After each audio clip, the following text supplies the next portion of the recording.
how to split screen on Android phone. So if you have an Android phone and here you want to learn how you can easily split your Android phone screen, then this video is going to walk you through how to do this step by step. So if none of this you found this often informative, please don't forget to like and subscribe. Easily to split screen on your phone, just open your recent app like this.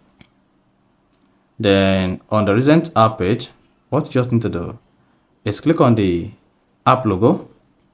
Then here you should see open in split screen view.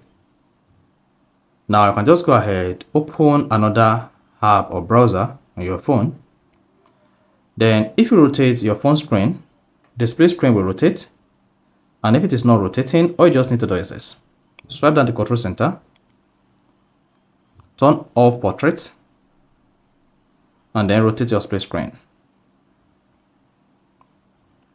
Then you're good to go.